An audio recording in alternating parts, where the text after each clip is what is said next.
Hi, welcome back to the World of Sciences. In this video we'll be looking at the 5 biggest supervolcanic explosions in the history of Earth. Now let me tell you, if you think Yellowstone was a large eruption, you will be very surprised when you see what's at number 1, but unfortunately it is still located in the USA. Also, make sure you keep watching as we also have 2 bonus supervolcanoes I wanted to give a mention to, I guess. Oh, and if you like this video and others like it, make sure you hit that subscribe button. Also, stick around and see what's at number 1. You'll be amazed, trust me. Supervolcanoes are not usually on your radar unless you've got a special interest in them. If you're in North America, more likely the supervolcanoes that are within your awareness include Yellowstone, Valles Caldera and Long Valley Caldera. If you're in Europe, Campi Flagera in Italy would more likely be of interest, and if you're in Australia or New Zealand, more likely you've heard of Lake Taupo being talked about as a supervolcano in the region. But are these well-known volcanoes the biggest? Are they on the list today? Well, let's find out. At number 5 is the Volcanic Eruption. The Volcanic supervolcano eruption is the largest known eruption from the era known as the Taupo volcanic zone. The VEI-8 super eruption ejected approximately 2,000 kilometers cubed. It was believed to have erupted around 255,000 years ago. The supervolcano is located on the North Island of New Zealand. The Taupo eruption is notable for its volume. In all, probably about 100 cubic kilometers of pumice and ash, included now concealed beneath the lake, and its extreme vigor and violence. At one point, the plume probably reached 45 to 50 kilometers in height and laid down pumice deposits over an area about 160 kilometers wide that stretched over the east coast and out into the Pacific Ocean. During the final stage, something happened though. The vent area was ripped open in an enormous, powerful blast-like event. Scientists suggest that material was erupted in only about 400 seconds, so it travelled at speeds exceeding 200 meters a second or 700 kilometers an hour, and had travelled about 80 kilometers in all directions across all obstacles. The flow travelled so fast that it flattened the forest, and these have been investigated by botanists as examples of pre-human flora. Taupo is one of the world's 5 youngest volcanoes. Its early super explosion 25,500 years ago reshaped the North Island and changed the course of the Waikato River.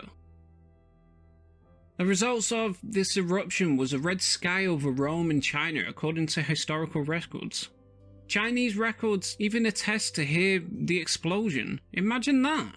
Looking at a globe and see how far away New Zealand is from China and Rome. This was truly a global event. There were no local populations in New Zealand. It was only reports from humans in other countries that we know what happened in Taupo. A Lake Taupo eruption would cause issues both nationally and internationally, affecting global air travel, air quality, and so forth.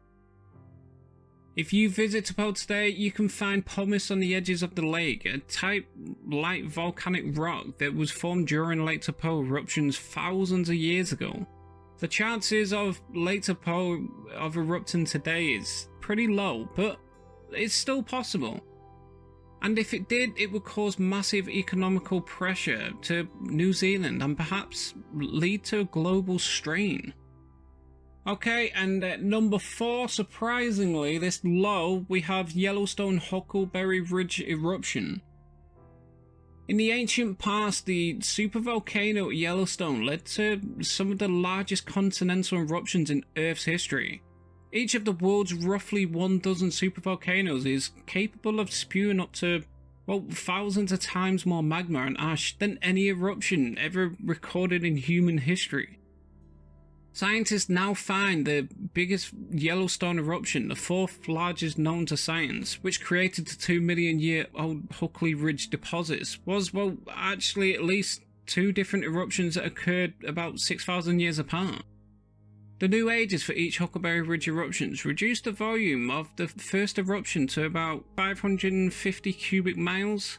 That's 2,200 cubic kilometers, making this eruption a VEI-8, roughly 12% less than previous 4. A second eruption of about 70 cubic miles, that's 290 cubic kilometers, took place more than 6,000 years later. I mean, in comparison, the 1980 eruption from Mount St. Helens produced just about, well, a quarter of a cubic mile. That's 1 cubic kilometer of ash. I mean, this is massive.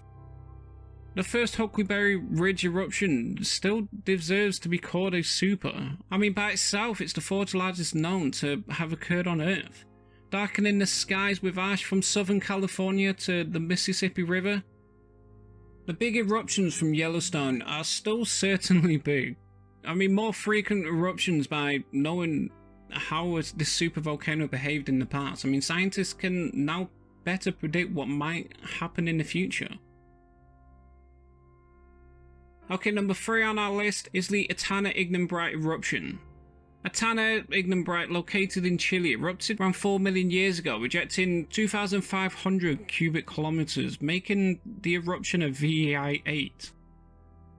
The Etana Ignimbrite is a voluminous rhyodacite ash flow tuff composite sheet that consists of at least 4 flow units, forming a single cooling unit, which were erupted almost simultaneously, at the time only loosely constrained to, well, the radiometric age data to lie between 3.8 and 4.5 million years ago. La Picana is a supervolcano and is responsible for the eruption of the giant Etana Ignimbrite, which reaches a volume of 2,500 to 3,500 cubic kilometers and consists arguably the third largest explosion eruption ever known on Earth. This seems to be a supervolcano well known of, but less talked about, I guess. Okay, number 2 on our list, we're getting close. We have the Lake Toba eruption. If you haven't heard of Lake Toba, you soon will. Located on the island of Sumatra in Indonesia, Lake Toba is a beautiful caldera lake measuring 100 kilometers by 30 kilometers. Its odd elongated shape is a result of interactions between the magma chamber and the shear forces of the Sumatra fault along the west that stretch it out. The first eruption left a big depression in the ground, a caldera, and the subsequent 2 eruptions at 0.8 million years ago and 0.5 million years ago just enlarged the depression. The most recent eruption was around 74,000 years ago, created the large caldera depression that we see today, that has since filled up with, well, rainwater and run off to form a lake. This produced a massive outflow of ash and rock and debris, known as Ignimbrite. This 74,000-year-old Ignimbrite has since been named the youngest Toba tuff, and is one of the most widely studied Ignimbrites in the volcanology field. This mega bang caused a prolonged worldwide nuclear winter and released ash in a huge plume that spread to the northwest and covered, well, India, Pakistan and the Gulf region in a blanket of 1 to 5 meters. That's 3 to 15 feet deep. Toba ash is also found in the Greenland ice recorded and submarine cores in the Indian Ocean, allowing a precise data marker. In our list, the Toba eruption is the most accurately dated, dramatic and unambiguous event before the last ice age. Toba is also regarded by some as having caused worldwide population extinctions as a result of nuclear winter that followed. India bore the brunt of the massive ash flow and may have suffered massive extinction. Since the Toba plume spread northwest across the Indian Ocean from Sumatra, this event may explain why most Indian maternal genetic subgroups of the 2 founder lines M and N are not shared elsewhere in Asia, and the dates of the re-expansion are, well, paradoxically younger in India than elsewhere in East Asia and Australasia. This is interesting. I mean, according to the Toba catastrophe theory, modern human evolution was affected by a recent large volcanic event. Within the last 3 to 5 million years after humans and other ape lineages diverged from the Balahominid stem line, the human line produced a variety of human species. According to Toba catastrophe theory, a massive volcano eruption changed the course of human history by severely reducing the human population. I mean, this volcanic eruption may have reduced the average global temperature by 3 to 3.5 degrees Celsius for several years, and may have possibly triggered an ice age. Researchers estimated that some 2,000 to 3,000 cubic environmental of rock and ash were ejected from the volcano when it exploded, making this the second biggest eruption Earth has ever seen, making the eruption of Toba the largest VEI-8 eruption. The time that has currently passed since the last super eruption 74,000 years ago is too short in comparison to within the periodicity of large eruption events at Toba. I mean, the critical mass of the molten magmas and violates in the upper crust has most likely not yet been achieved, and the next super eruption may be expected in some dozens of thousands or even hundreds of thousands of years. So Toba is not ready to erupt soon. However, Toba magma generating engines continue to be active at present, and despite its current period of inactivity, this volcano system may generate strong eruptions in the future. Okay, at the start of the video, I said I wanted to add two, well, bonus volcanoes. The reason why I wanted to add these is because they're probably some of the most dangerous volcanoes in the world, and they're not well known, or they're not classed as to be as big as what they are. So, the first volcano would be the Wawa Springs. The VEI-8 eruption with the greatest volume of ejecta, known as the Wawa Springs eruption, that occurred in somewhat now the state of Utah about 30 million years ago. It is estimated to have produced over 5,500 cubic kilometers of ejectile in about a week. I mean, this is massive and may have even been the largest and most threatening supervolcano on the planet to date. Okay, our second bonus volcano is Campi Flagera. The Flagerian Fields are a large volcanic area situated in the northwest of Naples, Italy. It was declared a regional park in 2003. Lying mostly underwater, the area of the caldera consists of 24 craters and volcanic edifices. In 1538, an 8th day eruption in the area deposited enough material to create a new hill. It has risen about 2 meters, 7 feet from the ground since 1970. It is a volcano capable of producing a VEI-7 eruption. Campi Flagera is a huge caldera, a crater that often forms after a mouth of a volcano has collapsed following an eruption.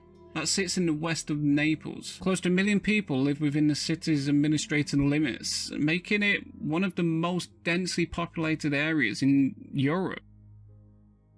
The last time Campi Flagera erupted was in 1538, but this was a relatively minor event. Around 40,000 years ago, it produced a super colossal eruption, ejecting an estimated 48 cubic miles of magma. This event has previously been linked to, well, the extinction of the Neanderthals. In the 1980s, the volcano started rumbling back to life. At this time, it produced a series of earthquakes under the city of Vesuvius, and the ground rose by 1.8 meters, 6 feet, raising fears of another eruption. In terms of the scale, any future eruptions just cannot be predicted. But there is no doubt that the volcano is becoming more dangerous. The big question we have to answer now is if there is a big layer of magma that is, well, rising to the surface. Or something less worrying which could find its way to the surface out at sea, I guess. Okay, finally we've reached the #1 spot on the largest eruptions on Earth. Okay, #1 we have La Grita Caldera eruption. Scientists at US Geological Survey used the Volcano Explosive Index, the VEI scale, which we've been talking about, to measure magnitude of the volcanic blast. It's a logarithmic scale that runs from 1 to 8. A magnitude 1 eruption spews less than 350,000 cubic feet, that's 10,000 cubic meters, of volcanic tephra, which consists of ash and rocks. A magnitude 8 eruption puts out more than 240 cubic miles, that's 1,000 cubic kilometers of the stuff.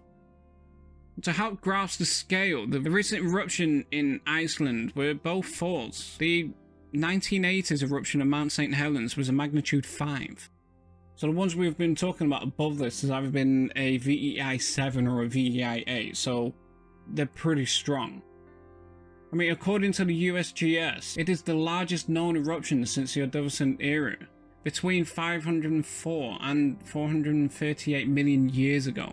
It was so large, in fact, that in 2004 report in the Bulletin of Volcanology, scientists recommended adding a 9th level to the VEI scale and declared the La Grita eruption a magnitude 9.2. Although this ranking is some of a debate, the scale of an ancient volcanic activity is partly based on estimates. La Grita is the only known magnitude 9 eruptions. Currently, the massive Circum-Pacific Ring of Fire seismic belt is home to more than half of the world's active volcanoes above sea level. This is because the Ring of Fire is a belt of convenient plate margins, or a subduction zone, that surround the Pacific plate. Areas of tectonic plate subductions, where one plate is forced under another, producing a powerful earthquake and volcanic activity. If any of these volcanoes erupted the way that they did all those years ago, Earth and its climate would most definitely change for the worst, and life would be close to unbearably survived. I mean, could this happen soon? What are your thoughts? Okay, if you like these videos, please hit the subscribe button for more videos like this. We are now on Patreon and Facebook, so please join us there. Also, don't forget to check out our ebook, Interesting Facts About the Human Body. The link is in the description below. And remember, stay curiously minded. Until next time.